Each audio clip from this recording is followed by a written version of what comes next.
They go low, we go high. Love will win. Grace will win. Humility will win. And kindness will win. I stand by them. I will always stand by them. Everybody else can go to hell. I didn't see. She says I did not see the foul in her message. The play in the last game, I didn't see the play in real time. That's her in the back. You sure about that? You sure about that? Straight to a press conference. So you can pause it right there. And that's her right there. That's her in the picture? back, and that's the foul. What do you mean you can't? Leaded. How far would a head coach go to protect a player who crossed the line? For weeks, the league acted like the case was closed. Leaded. Coach Stephanie White looked straight into the press cameras and insisted that the violent collision on Sophie Cunningham was nothing more than an unfortunate accidental play. She thought the public would move on. She was wrong. Leaded.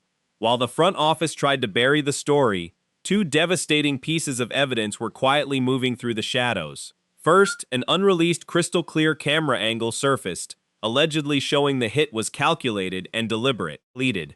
Then came the real kill shot, a leaked behind-the-scenes audio tape that allegedly caught the coaching staff discussing how to shape the media narrative in real time.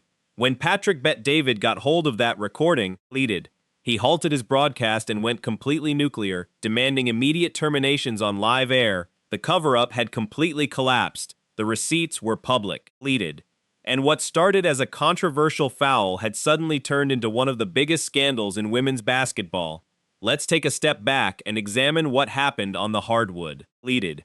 When DiJonai Carrington sent Sophie Cunningham crashing to the floor, shockwaves went through the arena.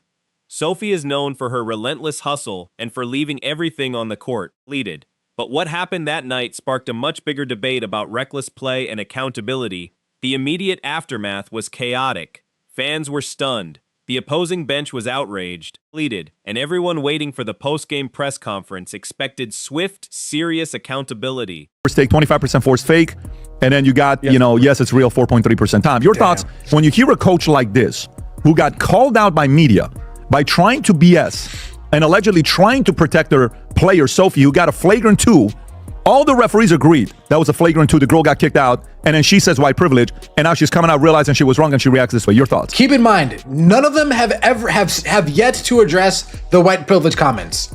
None of these people, whether it's ESPN, whether it's Metheny, none of them have ever addressed the white privilege tweet.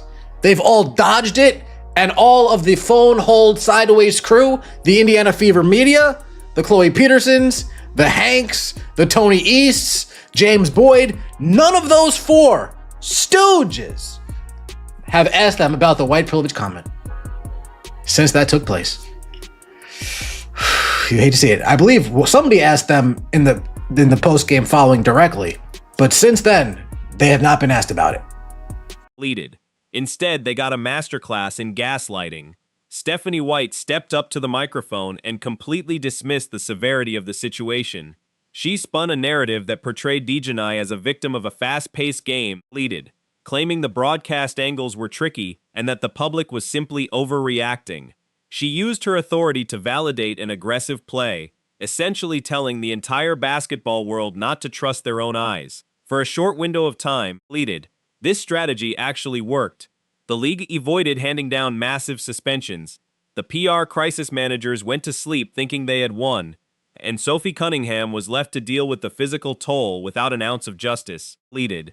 But secrets in professional sports are incredibly fragile, and this one was about to shatter into a million pieces. The turning point in this saga arrived abruptly when a new, completely unedited fancam video hit the internet. Leaded. Unlike the sanitized official broadcast, this high-definition footage captured the collision from an entirely different baseline perspective. This single piece of media completely rewrote the narrative. It showed the micro-expressions, Leaded, the shifting of weight, and the precise moment of impact. The new angle erased any lingering doubt about accidental contact. It was presented as undeniably deliberate, but the true damage of this footage went far beyond exposing DiJonai Carrington. Leaded. It completely torpedoed Coach Stephanie White's credibility. There was simply no way a head coach with access to dozens of internal camera feeds and replay monitors could have missed what this single fan captured on a cell phone. Leaded. The realization swept through the fan base like wildfire. She didn't miss it. She ignored it. She looked at the tape, saw the violence, and then walked out to the press and told a deliberate falsehood to protect her roster. Pleaded. The trust between the public was severed instantly, yet, shockingly, the worst was still to come. The video was just the appetizer. The main course was a piece of audio that would threaten the very foundation of the franchise. Pleaded all of this. Amen. All of this. Amen. All the WNBA had to do is we test everyone for their DNA, for what you are. It's not a hard test to do. You can do it with a swab. You can do it with many different ways to find out what you are. And we are an organization for women only. But because the WNBA wants to play politics and try to win the woke and all this other stuff, they're getting, destroyed right now, and well-deserved. My speculation, like I said the other day, is I believe the WNBA has a bigger problem. I believe the WNBA currently has multiple men that play in the league that they're worried if that gets leaked, it'll be embarrassing. Wow. It'll be embarrassing. Speculation. This is not for a fact. Speculation that either currently or in the past they had it. They don't want to bring it up. And they're worried if that does take place, how bad it'll be for them. Adam. I'm excited for the WNBA. I mean, we're living in an eyeball culture. Attention wins. They're getting the attention that they deserve. And you know how we say the future looks bright here? I believe the future looks bright for the WNBA.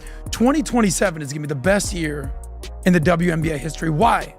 They already have two of the most brave, beautiful women that have declared for the WNBA draft. I'm talking about these beautiful, courageous women, NS Freedom and Royce White. Beautiful, brave women who potentially, hopefully, could get drafted by the WNBA. And tell me, who doesn't want to see something We talked like that about happen? This last week. It's not going to happen. I want you to. Why won't it happen? I want you to specifically have anything to say about this coach or not. If not, we'll move on to the next. Look, story. the coach is prioritizing the agenda over the player. Yep. You think she cares about the player? Maybe.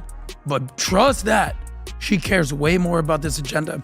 You know who I actually got to give credit to? That I very rarely give credit to? Do you know Jason Whitlock?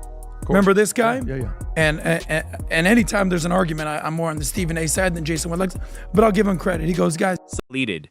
He goes, guys, someone on the inside had finally seen enough. Disgusted by the lack of integrity, an anonymous source leaked a muffled but clearly decipherable audio recording of a closed-door meeting. In this tape, pleaded, you can hear the undeniable panic of leadership, realizing the public was turning against them. But instead of figuring out how to discipline the player, the voices on the tape are actively strategizing a media cover-up. Pleaded.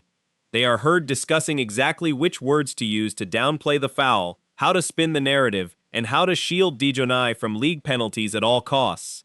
It was presented as a coordinated, calculated effort to suppress the truth. Pleaded. When this audio found its way to Patrick Bet-David, the reaction was apocalyptic. PBD is a man who built his entire brand on transparency, accountability, and calling out fake leadership. During his broadcast, he didn't just critique Stephanie White. Pleaded. He dismantled her entire professional existence. He played the audio for his massive audience, stopping it sentence by sentence to analyze the sheer level of manipulation happening behind the scenes. Pleaded. Patrick Bet-David looked straight into the camera and called it exactly what it was, a conspiracy to protect a dangerous player.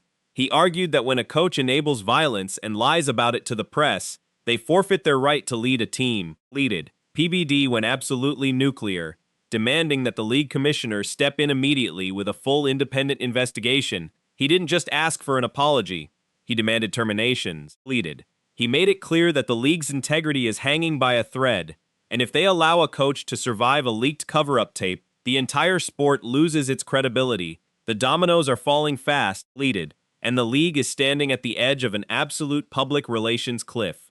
The secret tape is out there. The hidden footage is viral. The carefully constructed narrative has backfired spectacularly. Pleaded. Blowing up in Stephanie White's face and leaving DiJonai Carrington completely exposed. It's a shame that we can't have an opportunity to talk about what great basketball they're playing. Because they are playing. The hate, the fear-mongering, the divisiveness, the stuff that's trying to hijack our league will not win.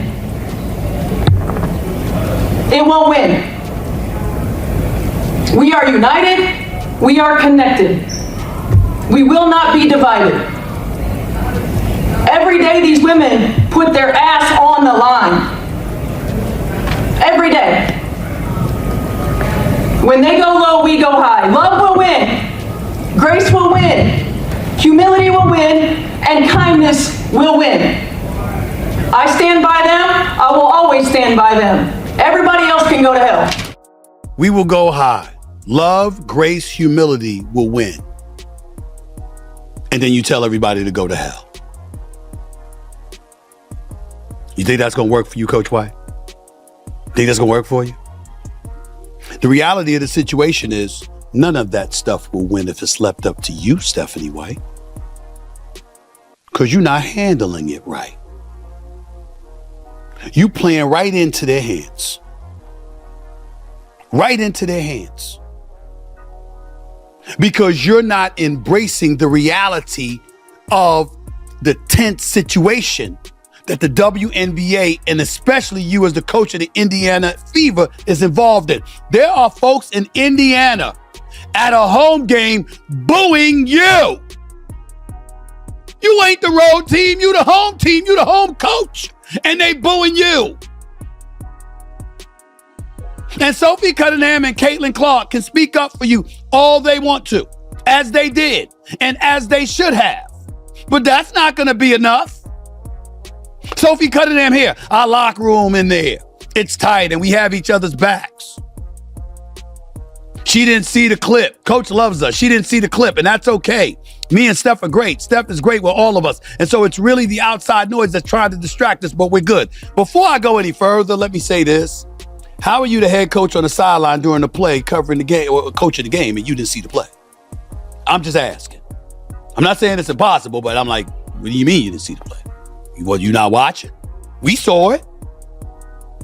You coaching the game. Up and down the court. It's your job to coach the game, watch the game. How did you not see the play? But that's neither here nor there. Caitlin Clark comes out. It's tough, like, that's my head coach. I hated that our fans booed her before the game. That made me a little sick, to be honest. That's our head coach. And we're going to ride for her, and we're always going to have her back. I just love her, and I feel for her because I know it can be a lot of times, and she does a great job a lot of times blocking the outside noise out. But there's other moments where it can get under your skin, and that's just being human, and that's just life. Congratulations. What a statement, saying absolutely positively nothing. See, if this were the men, we would not only be asking, we would be demanding that. The fans know the truth, and a massive army of truth seekers mobilized by Patrick Bet-David is demanding absolute justice for Sophie Cunningham. The commissioner can no longer hide behind standard PR statements. A decision has to be made. Will they finally show some backbone and issue the suspensions that were deserved weeks ago? Will Stephanie White be forced to resign in disgrace after being caught orchestrating a media manipulation campaign? Or will the front office try to weather the storm and hope the internet miraculously forgets? I need to hear your thoughts on this absolute madness in the comments below. Should Stephanie White be fired immediately for this alleged cover-up? And what is the appropriate punishment for DiJonai Carrington now that the hidden baseline footage has allegedly leaked? Drop your opinions right now, because this conversation is just getting started. Make sure you hit that subscribe button and turn on notifications so you don't miss a single update on this developing scansus. Smash the like button to keep exposing the truth, and I will catch you in the next breakdown.